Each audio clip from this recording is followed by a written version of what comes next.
All right, sports fans, how's everybody out there doing? William Martin coming at you one more time here on YouTube with another edition of the 300 Pounds of Sports Knowledge Podcast. Now, if you had told me, a basketball fan, 6 months ago, that this past Thursday night's game between the New York Knicks and Minnesota Timberwolves would have seen All Star center Karl-Anthony Towns making his return to the Twin Cities, then most of us would have looked at you in disbelief. But this is the new reality, as after being one of the most prolific players in Timberwolves franchise history, Towns was traded in early October to the New York Knicks. And Towns made his return this past Thursday as a visitor, and he wasted absolutely no time showing the Timberwolves what they were missing. And what we saw from Cat, it was an easy 32 point, 20 rebounds, 6 assist performance as he helped the Knicks cruise to the 133 to 107 victory. And for me, my biggest question is this. Aside from that game, just looking at Karl-Anthony Towns' season so far in New York, did that surprising trade spark something in Cat? Because to me, I feel like he's arguably having his best season so far in the National Basketball Association. We're talking about a guy that's averaging 24 and a half points per game. He's leading the NBA in rebounds at 14 points per contest. And in all but two games so far this year for the Knicks, Cat has posted a double double. And you think about it, the Knicks got off to a slow start. Uh, they had to deal, with gelling, chemistry, you name it, because the Knicks did bring in a lot of new players. Aside from Anthony Towns, you brought in Mikal Bridges, brought him over from the Brooklyn Nets, and I know that he has a rapport with Jalen Brunson and Josh Hart, but nonetheless, it's bringing in a lot of new guys. It takes some time to gel, and now we've seen the Knicks win 8 out of their last 10. The kid, what's going on? Yeah, you know what? It's one of those things. I'll tell you, like, just changing the story somewhat real quick, man. The Patrick Ewing jersey was probably one of the first jerseys I ever got in my life. I will tell you like this, Pat, in my opinion, greatest Nick ever. And I feel like he is one of those guys that he wasn't probably truly appreciated in the shine and the fashion that he should have been until his playing career was over. But nonetheless, you got to show some love to the greatest Knicks player ever. But nonetheless, it's one of those where, for me, you look at those double doubles that Cat is putting up. You look at the wins as they're starting to come together for the Knicks. And I will say this, credit to the Knicks from the standpoint that they're doing what good teams are supposed to do. And what good teams are supposed to do, you're supposed to go out there and beat up on the teams that you are supposed to beat. And for the most part, this season, the Knicks have done that. And that's important because when April rolls around and you look back at your body of work, and of course, it's not like a tournament resume, so to speak, like this is college basketball or college football. No, but nonetheless, the wins pile up from the standpoint that beating the teams and dominating the teams that you're supposed to beat, it's the difference between being a 45 win team going into the playoffs, possibly a 55 win team going into the playoffs, and even possibly a 60 win team. And of course, all of that, comes down to seeding because, of course, if you're one of the top two teams in the Eastern Conference or Western Conference, but of course, in this case with the Knicks, the East, it's one of those you're going to get somebody from the play-in tournament. Maybe some of those teams get banged up. You never know. But nonetheless, you've got to go out there and take care of your business. And this is what the Knicks have been doing, beating up on the bad teams. And importantly, Carl Anthony Towns has been dominating. And for me, I've been critical of Cat in the past. I'm not going to sit up there and deny it because I feel like and I felt like, he has not at all times, especially in Minnesota, lived up to his potential. I felt like Carl Anthony Towns could have dominated more with the Timberwolves. I still feel like, if he plays anywhere between 10 to 15 feet and in towards the basket, there's really not anybody that's going to stop him with his skill set. But, sometimes more often than not, in Minnesota, Karl-Anthony Towns fell in love with the three-point shot. We did see him win a three-point contest. I get it. But nonetheless, him taking three-pointers is not going to help or didn't help the Timberwolves as much as they needed to be helped. And I felt like at times, especially the last couple of years, he kind of like delegated to Anthony Edwards too much, in my opinion. We know what Anthony Edwards is, but nonetheless, that should have been Carl Anthony Towns' team. And I think now him playing with a true point guard in Jalen Brunson, of course, there is some familiarity with Carl Anthony Towns and Tom Thibodeau, because remember, once upon a time, Tibbs was the head coach in Minnesota. But nonetheless, I think he has found his stroke, if you will, joining the Knicks. Grew up in Jersey in the shadows of Madison Square Garden. Sure, he played his fair share of games at MSG, whether in high school or college. But nonetheless, I think it's all coming together for him, and it's all coming together for the Knicks just before Christmas, as we're talking about a team that, for the most part, is right where they were expected to be. Right now, the Knicks are third in the East. Let's keep it a buck. Nobody really expected the Cleveland Cavaliers to be doing what they've been doing, but they have had a strong start under first-year head coach Kenny Atkinson, and of course, the Boston Celtics continue to be the Boston Celtics. But if you are the Knicks, this is the mix that you want to be in. You're 4 games behind the Celtics for second in the East. Orlando is fourth, and Orlando is dealing with a litany of injuries. I know. Paulo Banchero's out right now. I think one of the Wagner brothers just got injured as well. But nonetheless, the Knicks are right in that mix. The Bucks are coming on strong after their slow start. But if you're the Knicks, this is where you need to be. And more importantly, you're getting the best bang for your buck, if you will, from the acquisition of Carl Anthony Towns, as he's living up to the hype so far. And of course, I do expect the Knicks to go out there and probably, try to make another move prior to the deadline. I don't think it's going to be a big move. I think it's going to be something that's just going to tinker with things a little bit, maybe adding some depth. Because if you're the Knicks and the way you're looking at it, you spent your off season, you spent the summer, and just prior to the start of the season picking up Towns. It's all about you trying to match up with and get past the Boston Celtics, arguably the deepest team in the East. You got to take care of those wings defensively, especially with a guy like OG Anunoby coming in and Bridges, coming over in the trade. And then you need a big man who can score like Cat. And that's where the bread is going to be buttered, if you will, for the Knicks and Cat. But nonetheless, on the flip side of that trade, the Minnesota Timberwolves.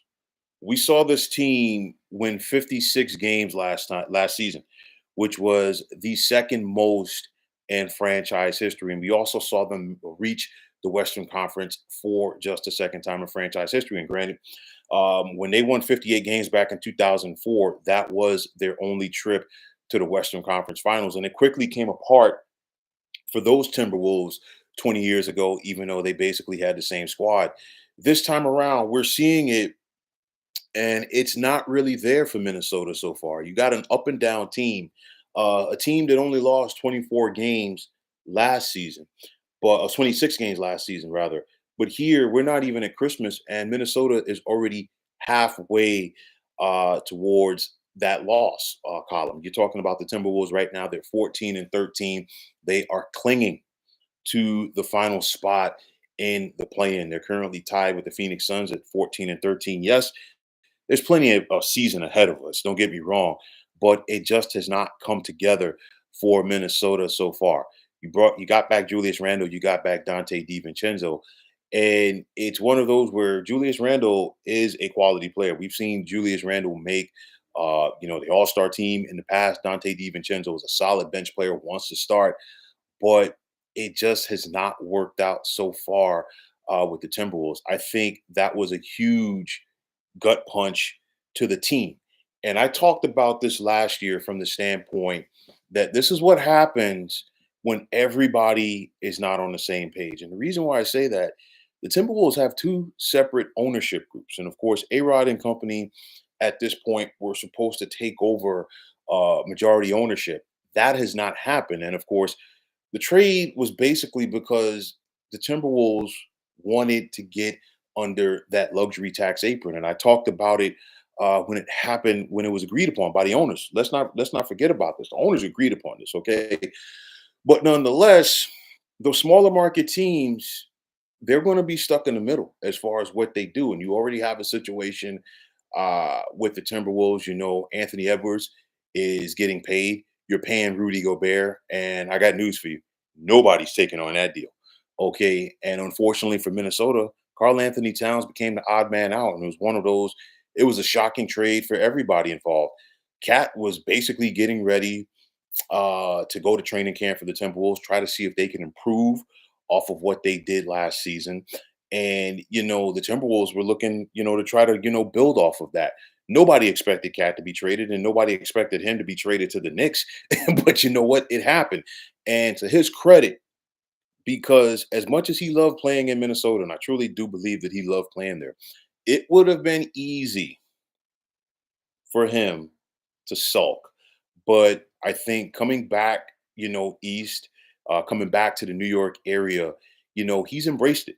I feel like him being traded is working out probably better with him being on the Knicks than it would have been most other teams, just due to the fact that he's not too far away from home.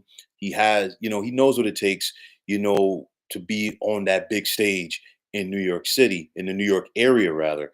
And nonetheless, he's embraced it, and he's walked into a playoff caliber team, a team that got to the second round last year, a team that is looking to build off of that. And again, I can't say this enough. He knows what Tom Thibodeau does. And then on top of that, I think having a point guard to play along with, like Jalen Brunson, is a difference maker, because Ant Man is not a point guard. Ant Man is a two guard. Big difference. And with Jalen Brunson is a true and legit point guard. And then on top of that, you have guys like Bridges, you have guys like Hart, guys who can play without the basketball. Same thing with OG Anunoby. They don't need the basketball in their hands to go out there and be effective. So I'm looking at this, and I think this is, you know, a true diamond in the rough, if you will. To put it mildly, as far as what the Knicks were able to find in getting Cat. And like I said, when it happened, the Knicks were more than happy to take Carl Anthony Towns off of Minnesota's hands, as it's now the Anthony Edwards show out there in the Twin Cities. They're good, but like I said, they're just not last year good. And I think that's going to affect them as the season progresses. But you look at this with the Knicks. And the question is going to be, are they a championship team? And is Cat the missing piece? I feel like if healthy, and that's going to be a big if, because unfortunately for Tom Thibodeau, throughout his coaching career in the NBA, his teams get worn down the closer that we get to the postseason.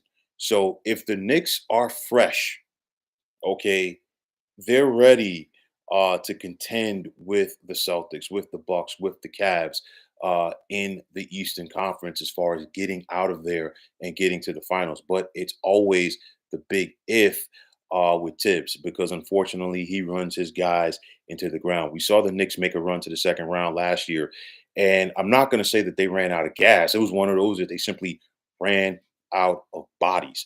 But I will say this also: Carl Anthony Towns gives the Knicks a better front court presence as far as scoring than Julius Randle did. And that's no disrespect to Julius Randle, because I think, he started to come into his own when he was finishing up in New Orleans, and he came to the Knicks. And, he was a good guy on a bad team. But now the facade of the Knicks changed over that time. And unfortunately for Julius Randle, he became the odd man out.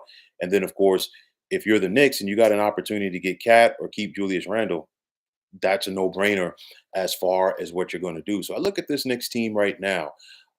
They're gelling, okay? And you can't, like I said before, you can't make all of the changes that they did over the summer. You can't make all of the changes that they did just prior to the start of the season and think, okay, it's going to click just like that. It takes time. And the Knicks are improving. And I'm not going to say they're improved, because I really do feel that this team has the ability to be better. Okay, and I think as this season progresses, they're going to get better.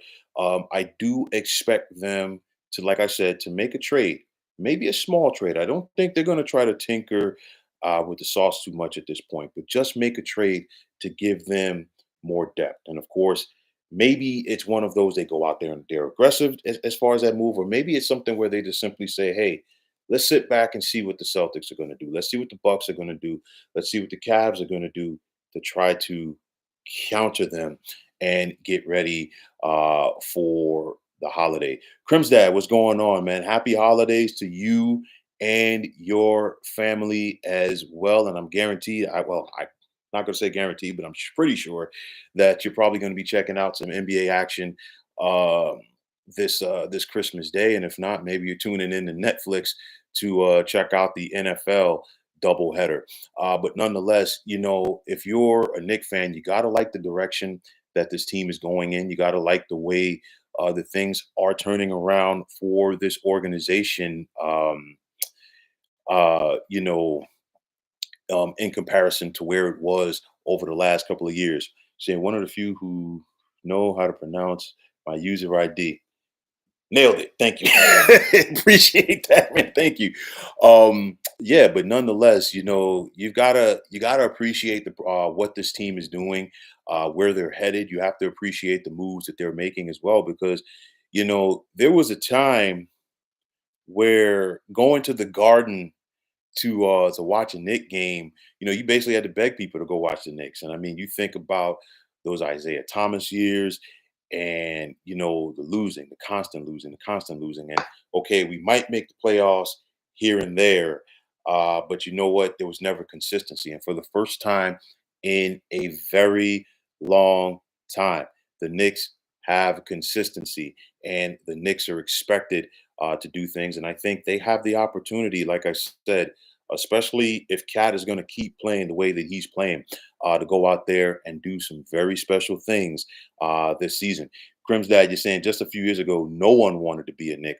Listen, it was a joke, to say the least. I mean, basically, you could pencil in the Knicks for about 50 losses. I remember, when they brought in Phil Jackson to run the front office, I was skeptical at best. The Derek Fisher fiasco as head coach. It was one of those. I think they got one, maybe two trips to the postseason with Carmelo and company.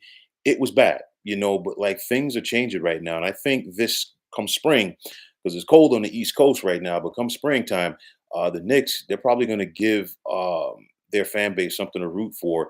And it's not just the Knicks. You think about Madison Square Garden as a whole. I know that the Rangers, they're up and down right now. They're not doing what they were expected to do, but I think St. John's basketball as well. I think they're going to live up to the hype. I think they're going to be one of the top teams in the Big East. You're not going to sit up there and not make rather the NCAA tournament 2 years in a row with Rick Pitino on his watch. So nonetheless, I think the basketball scene in Manhattan and Queens, because I'm not going to say that about Brooklyn with the Nets right now, but nonetheless, the basketball scene in Manhattan and Queens definitely has to give the folks there something to cheer about. The kid, you're saying don't watch basketball that much, but I'm a fan of the Knicks. I like that Jalen Brunson took a pay cut for the betterment of the team. I'm right there with you with the Jalen Brunson aspect, because it's one of those where in this day and age, you don't see that often. But I think it was a smart and shrewd move from Jalen Brunson, because hey, he's in the media capital of the world, New York City, and what he left on the table salary wise, with the Knicks, he can easily make up for in endorsements. Very articulate young man. And on top of that, when the Knicks are winning, or when teams in period in New York City are winning, everybody wants a piece of you. Madison Avenue, Fifth Avenue, you name it. So Jalen Brunson, yes, he did leave some money on the table, but first of all, he's not hurting from his NBA contract anyway. But on top of that, I am sure that he has an opportunity to make that up in endorsements, especially if the Knickerbockers go out there and win. On the flip side of this trade with Karl-Anthony Towns, like I said, for Minnesota, They got to try to sift through the rubble, if you will, and they got to find a way to get back on track because I think the gut punch that a lot of people expected Cat to have, I think it's impacted the Timberwolves more than anybody else. The Knicks started off slow, but they've gotten it going, and I think Cat has answered the call. But I don't think that the Timberwolves as a whole have answered that call. I think that there's still shock, and anger from the likes of Julius Randle and Dante DiVincenzo from an outsider's perspective. Okay, and it really just has not come together. And again, when you have a 20 and 10 guy, and I know Cat for the last couple of years did not average 10 rebounds per game, but when you have a 20 and 10 guy, I'm still going to put him in that category, and you lose him, you just don't replace those guys that often. I mean, that's the bottom line. Dad, you're saying Randall will be traded? Absolutely. Because my thing is this: he has a player option for next season, and the Timberwolves took it on because they were trying to get from under Cat's contract, and then on top of that, they're probably going to try to flip Julius Randle for some picks and some players. That's what that they're gonna operate, like a true small market team. And like I said this last year, and I'm going to say it again right now. That extra additional luxury tax apron is a game changer. So with some of these smaller market teams, you might see one guy on the team making like 40 or 50 million dollars, but they're going to be shopping at the bargain basement for everybody else. Think about it like it is in the NFL. You sit up there, you see the quarterback get all of this guaranteed money, 50, $60 million a year, and then he's throwing to a 6th round wide receiver who's being blocked by a 4th round offensive tackle. It's one of those things. That's the name of the game in sports, man. You can't trade. I mean, you can't pay everybody. So I think Randall gets traded once again. You're saying Ingram from the Pelicans. Well, if there's been more of a disappointing team than the New Orleans Pelicans, I haven't seen it. Too much talent for this squad right now to be languishing at the bottom of the NBA. The Pelicans have only won 5 games this year. The only team that has won less games than New Orleans has been the Washington Wizards. But honestly, I expect more out of the Washington Generals than I do the Washington Wizards. That's how bad they are. But nonetheless, getting back to Randall, it's one of those where I just don't think he has been, or I don't think he'll ever be a fit with Minnesota. I mean, he started to get things turned around when he first went to New Orleans, okay? And then, of course, he came to the Knicks and really came into his own, but he was, the best player on a bad team. And I think, unfortunately for Julius Randle, that's what he's going to be. He's just going to be the best player on a bad team or a so-so team because as the Knicks started to put more talent, on the roster, Julius Randle unfortunately became more and more expendable. I don't see Dante DiVincenzo lasting too long in Minnesota either. He's a guy that wants to start.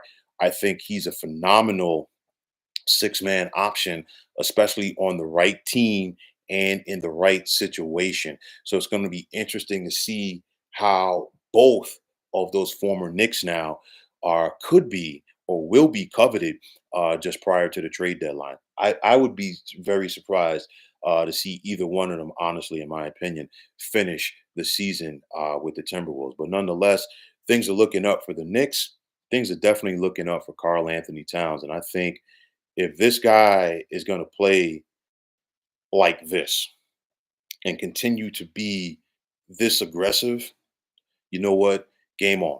It's one of those where you can equate it to, Popeye getting his spinach, or in the old days, with Pac-Man when Pac-Man got charged up and went out there and tore things up, and from a video game aspect, I think the change of scenery is definitely helping and will continue to help Karl-Anthony Towns, and of course, at this point, as Karl-Anthony Towns goes, so do the fortunes of the New York Knicks. We know that Jalen Brunson can take over a game. We saw him do it last year coming down the stretch, basically all season, and we saw him do it in the postseason. Phenomenal playoff, performer. We saw it collegiately at Villanova. We saw it with the Mavericks, and of course now with the Knicks. But if Jalen Brunson doesn't have to score, and Jalen Brunson can be more of a point guard and facilitate and give the ball to a guy like Cat, you know what? The sky's the limit for this team. But nonetheless, fine folks, that is going to wrap it up. And as always, I want to take this time out to thank each and every one of you for tuning into the 300 Pounds of Sports Knowledge podcast here on YouTube. I want to take this time out to thank all of you fine folks out there for tuning in. And if you have not already, please feel free to hit that like button, and also please feel free to subscribe to this channel. Also, if you're on the X, please feel free to follow me at 300 Pounds of Sports. And like I always say, if you follow me, it will be my pleasure to follow you right back. There's also the sports discussion group on Facebook at the Sports Depot 365. Now you can check it out. Drop a line and be a part of one of the better sports debating sites going on social media. The kid, it is always great to hear from you. Happy holidays to you and your loved ones. Crim's dad, first time, definitely appreciate the support. Please do not be a stranger. Got plenty to talk about for this NBA season that is going on. And if you like other sports, got a lot to talk about as far as the NFL, upcoming NFL playoffs and the college football playoffs. You name it. I definitely appreciate you chiming in. AP, what's going on? You're saying go Knicks. Hit those likes. Definitely appreciate that. Like I said, the NBA season, we're kind of hit second gear, okay? Because I really feel like the NBA season for me, it has gears, and I feel like it's going to take that next gear after the Super Bowl. You know, the All Star games right around that point, but I think that's when guys really begin to ratchet it up, and then of course the trade deadlines sandwiched in there, and then we start to hit those other gears, getting ahead to the postseason. But nonetheless, like I said, the base of what we were talking about on this one, Karl-Anthony Towns, he's he's taking it to the next level, and he's embraced being a Knick. And it's one of those where playing in New York can make or break people, especially when guys are traded or guys are brought in as free agents. Sometimes like more often than not, guys tend to wilt under that. And so far, at least, Karl-Anthony Towns as has not. APAP is saying, I need a championship. I haven't seen it in my lifetime. I'll tell you like this, man. Most people who follow the Knicks ain't seen it in their lifetime, because you gotta go back to 1973 to factor in the last time that the Knicks won an NBA championship. And you think about it, last time the Knicks won the championship, the ABA was still around. There were no Toronto Raptors. There were no, um, now Memphis Grizzlies, of course, then Vancouver Grizzlies, the Orlando Magic, the Dallas Mavericks, the Miami Heat, the Charlotte Hornets, the Minnesota Timberwolves. None of these teams existed. Okay, that's how long ago it was. And you're saying you were born in '77. Shout out to the '70s babies right there. But nonetheless, hopefully the Knicks give you that parade down the Canyon of Heroes sooner rather than later. It looked like they were close in '94. I think they were much closer in '94 than they were in '99 when they made the finals. But nonetheless, '94 was their best chance, and unfortunately, they came up so short.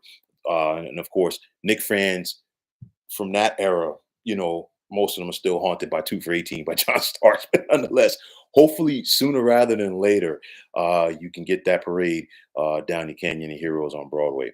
But that's going to wrap it up, folks. My name is William Martin. I'm signing off, and I'm saying thanks once again for tuning into the 300 Pounds of Sports Knowledge podcast here on YouTube. Take care and happy holidays to everyone.